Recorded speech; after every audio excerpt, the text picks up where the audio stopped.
Let me show you something.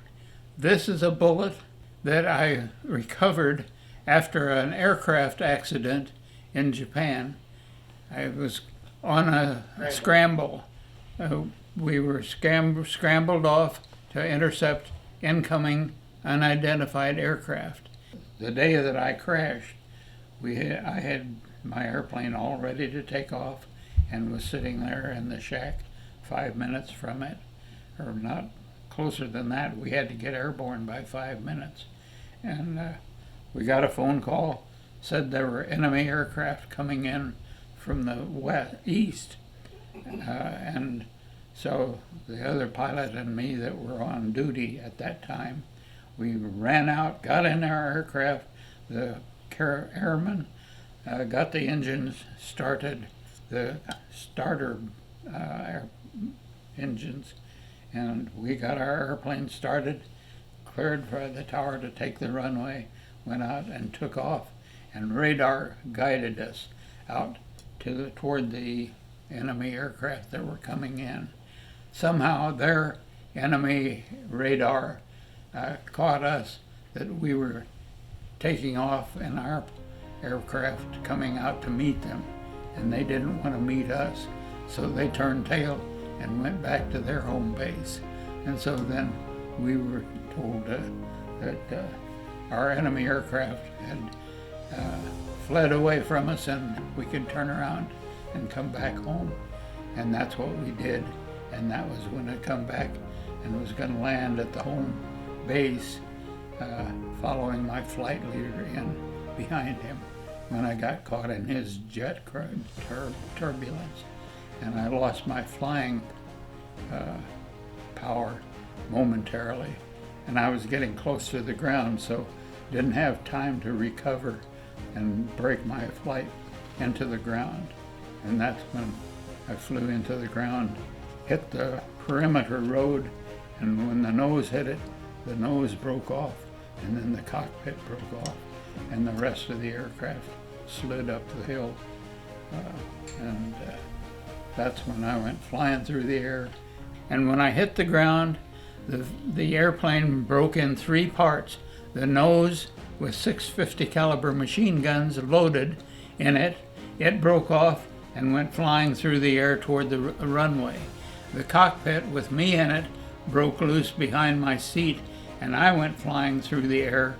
5 of the 650 caliber machine guns fired from the impact of the crash, and one of the bullets in one of the guns in the nose happened to be aiming in the right direction, so that this bullet came in, entered me where I sit down on the right side, and went through me and through the armor plate in the seat and my parachute. And later, when the people cleaned out the aircraft after they got me out, they looked, and here was this bullet caught in the parachute behind me. And so they were able to retrieve it for me, and I've kept it ever since. So I thank the Lord for saving my life, to keeping me for whatever else He had planned for me in this life.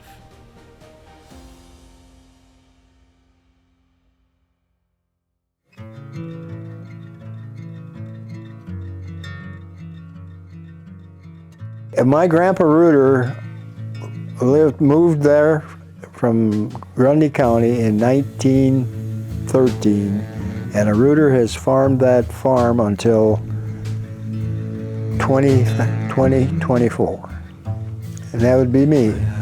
Hourglass, my calloused hands, my furrowed brow in all my plans. I'm coming to my own, I'm coming to my own. The distance I have traveled, the wool that I have gathered, all I'm coming to my own, I'm coming to my own. Heaven's ship sails low. I was moved on that farm in 43. My folks bought that farm from Grandpa Reuter in 1943. And that's when I first lived there. We lived 3 years in another location. It's this that I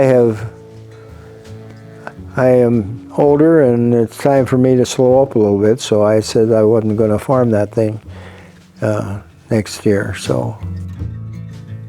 And so, it's the last time that when a tractor or a combine passes over this ground, the person behind the wheel will be a rooter. I farmed that thing for how many years? We got married in '62, and after Dad passed, then when I really started farming at 50-50. And that was in 1973, so that's how long we've been at it. But always tremendous. If you get it planted right, it's always a tremendous yielding farm. Yeah, it really hasn't hit me yet. It'll probably hit me about a year from now. Oh, I don't have to go down there. We don't have to do that, you know. Or next spring when we start planting, I don't have to plan to plant that.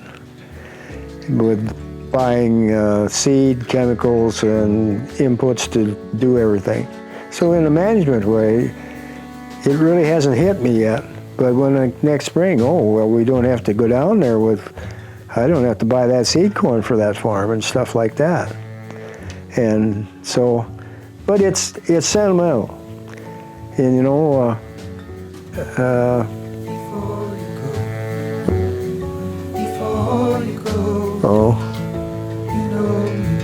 so it has changed.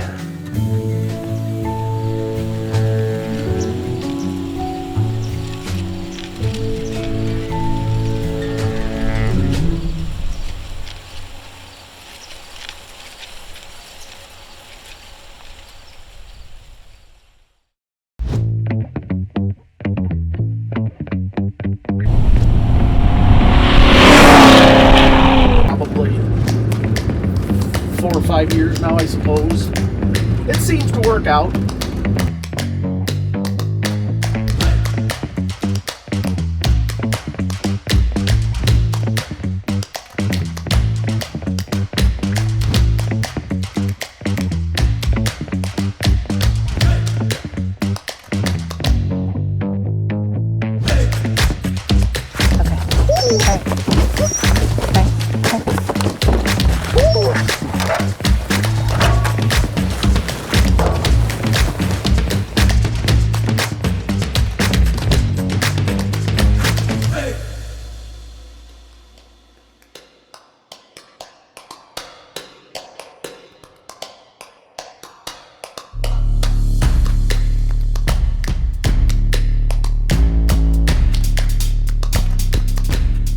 As she was coming down the hill, her brakes went out.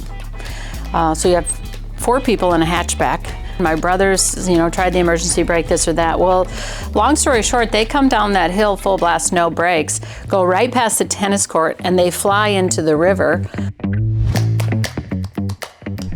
Hans Jensen Larson built this log cabin, and this was where I have to assume that Carlos Henry Larson, my grandfather, was born. And he would open up his little coin purse and dig around in there with his finger and bring out a quarter for Patty and a quarter for me. Anyway, I see God's hand. Also, I've been outdoors my whole life. I see God's hand in nature. She just passed her test a few months ago and then finally became a U.S. citizen. We're so proud of her. Yeah. There's quite a story.